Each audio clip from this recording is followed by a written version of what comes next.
Guys, all the cars that you see in these videos are for sale on my website, www.woodsandbarclay.com.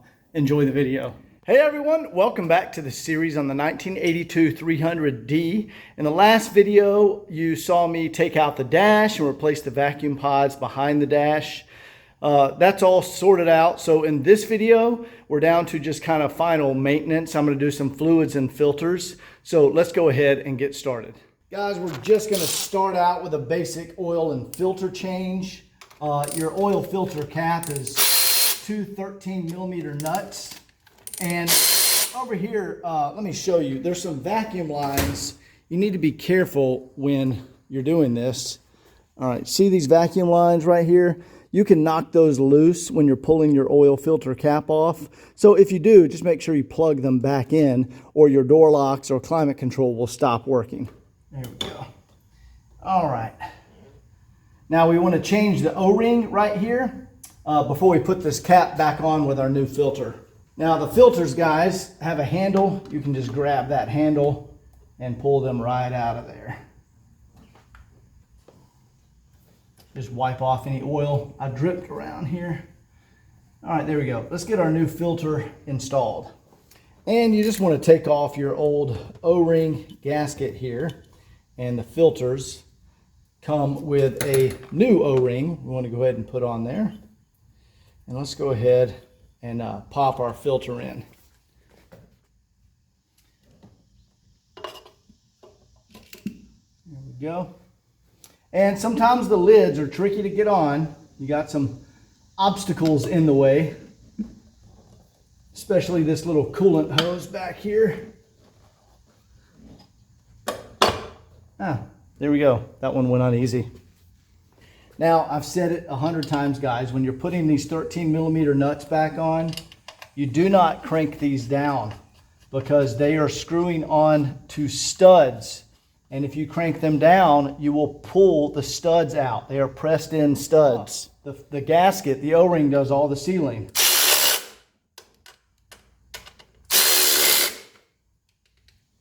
Give it a good turn. That's it, guys. Don't go crazy tightening those. All right, let's get it up on the lift and drain the pan.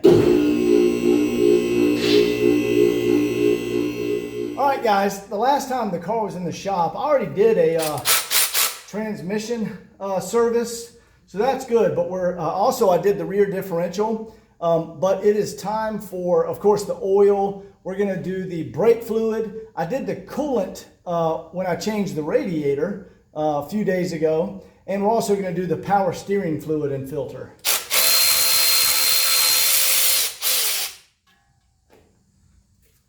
Now, you also get a new crush washer for your oil drain plug. We need to make sure we install that. All right, let's go ahead and get our drain plug back on there with our new crush washer. And then let's get this thing refilled.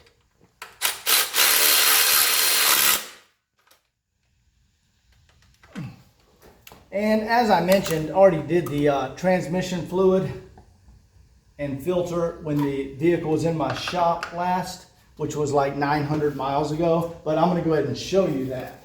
We just have some white paper right here.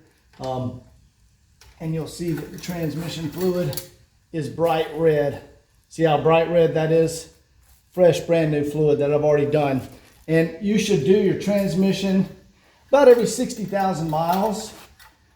Differential, you know, rear differential about every 80,000 miles. Oil every 3,000 miles. And then brake fluid, I would say, you know, every 2 years. And power steering fluid, I'd say, you know, every 2 years. Guys, the oil I'm using is Lubrication Engineers. They're Monolec engine oil. It's a 15W40 for diesel engines. And I used this stuff when I was racing, professionally racing, and it is great oil. I used their manual transmission fluid, their diff fluid, their engine oil, and it stood up to the heat better than any other oil. So I really like this stuff. And guys, I don't get paid by Lubrication Engineers. I'm just telling you, I really like this. You can also use Rotella T4 15W40 for diesel engines. Either of those are good oils. Now, if you contact Lubrication Engineers, I'll put Clay's information on the screen. I think they give you a 15% discount, 10 or 15% discount. And I buy it from them by the 50-gallon drum.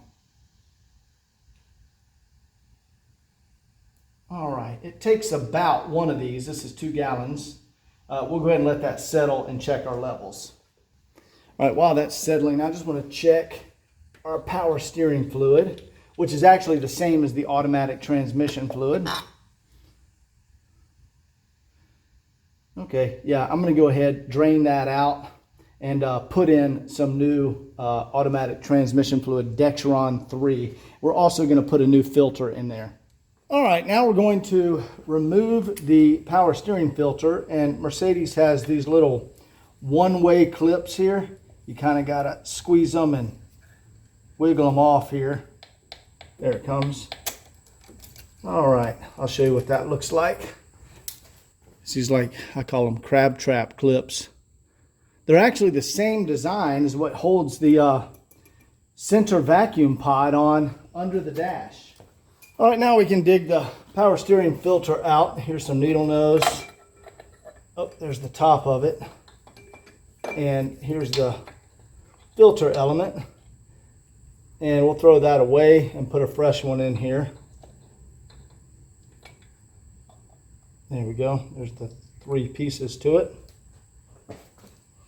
And for the new filters, I like to use Hengst, German company. There we go, fresh new filter. And I'm actually going to suck out a little more fluid that's down there.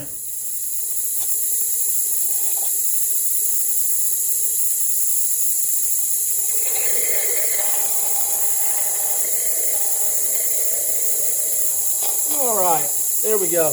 And I've also drained the steering box by just disconnecting the line, and that drained into a bucket underneath the car. All right, then we can stick our filter back down in here. There we go. And we'll put our spring and our retainer clip back on there. Just push those down. All right, now we can refill this with a Dexron 3 automatic transmission fluid. This is the stuff you want to use. It is Dex Merc. And see if you can see that. It says GM Dexron 3 or Ford Mercon. This is the stuff you want to refill it with. Now I'll have to bleed the air bubbles out of the system when I'm done. So I'll go ahead and do that. We basically have to turn the steering wheel, lift it up off the ground, turn it left and right several times. That'll bleed the air bubbles out, then we'll top it off. Here we go, you guys can watch, and I'll turn that steering wheel back and forth, lock to lock, and you'll see the bubbles come out, and then we'll top it off.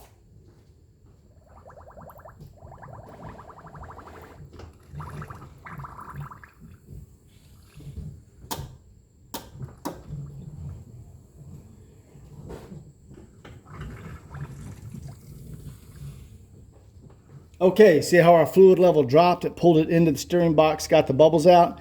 Now there's a little mark right on the inside of the reservoir here, and we want to fill it up to that mark.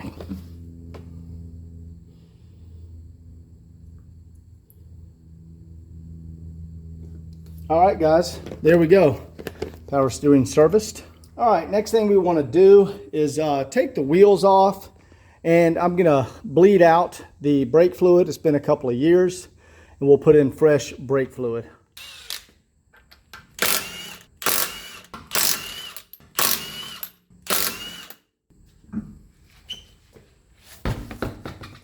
And you can see how nice it is up in here. New rotors, new calipers, new brake hoses, new upper control arms, new shocks, new lower control arm bushings, new ball joints. All the stuff has been done, but it's been a couple of years, so it's time to flush out the brake fluid, we're just going to crack our bleeders, push that old fluid through, and fill it up with fresh fluid. And guys, this makes it really easy to flush out your brake fluid. This is my Motive Products power bleeder. And we're just going to pressurize the system to about 10 psi. You don't want to go any higher than that because you don't want to damage any seals. 10 psi is fine. And then we're going to pressurize the master cylinder, and then we can go crack all the bleeders and flush through all that fluid. All right, we're just going to pressurize the system.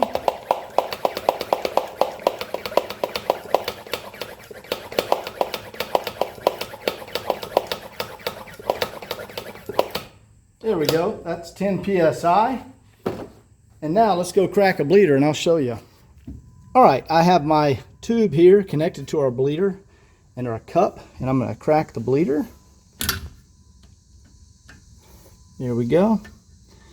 And we can see our brake fluid coming out of there. So we're just going to bleed that out, and then we'll go to the back brakes, bleed out both the front and rear part of the reservoir, and then get in some fresh fluid.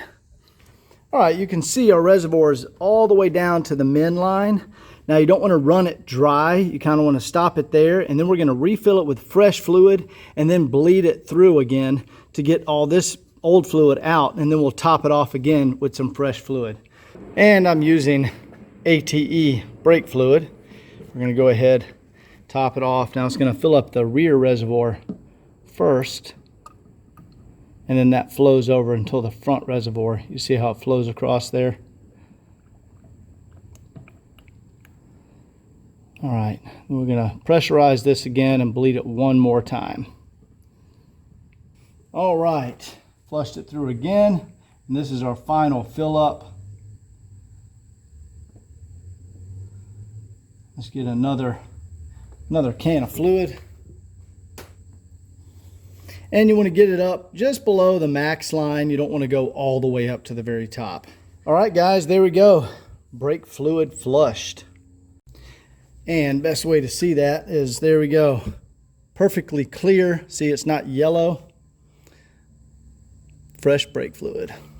All right, last thing we want to do, guys, is change our glow plug relay. You can see I've already got it unplugged here. This is what powers your glow plugs, and also tells the light on the dash to turn on. And I've noticed the light on the dash when you're cranking the car, it comes on like 80% of the time, but then sometimes it doesn't turn on, and it doesn't turn on the glow plugs. And 95% of the time, guys, that's your glow plug relay. So I'm going to go ahead and remove this relay. I have one more 10 millimeter to remove there. And then I've got a replacement relay right over here that I'm going to put in the vehicle. So before I take the relay off of the inner fender here, I'm going to go ahead and connect up our replacement relay. Man, that's on there tight. And make sure that that works before we change it out. Let me get a bigger wrench. But as I was saying, we're going to put a, there we go. We're going to put our other relay, just kind of hang it here and make sure the light does work correctly. Make sure that's the issue.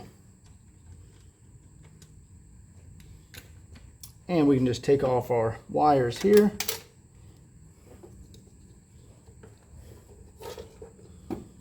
And let me get our other relay. And this is a genuine Mercedes relay. I keep good ones in stock. And we're just gonna plug this one back in.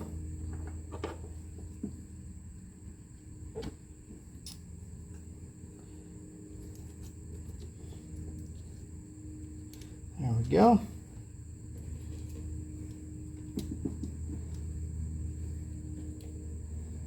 And screw our 10 millimeter nut back on there.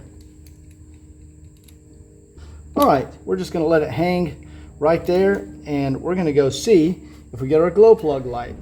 And we'll try it one more time. Yep, there's our glow plug light. So that was in fact the issue. All right, let's get the other one mounted. And to get the other one out, you have an 8 millimeter right there. There's one kind of hidden right around there. And there's one under the bottom side. I think there's 3. There might be only 2. Let's see. I'm sorry. Yeah, there's 2. See the little ears here? So there's one right there and one right there. Those are 8mm. And we can just put a screwdriver right here. And there's one right down there. And it's that easy to replace your relay. All right, take that one out. Now let's put our new one up here and put this top one in first.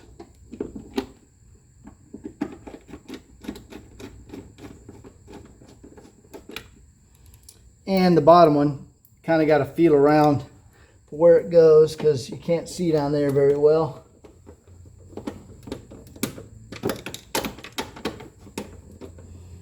And then we can just put our cap back on here. Goes right like that.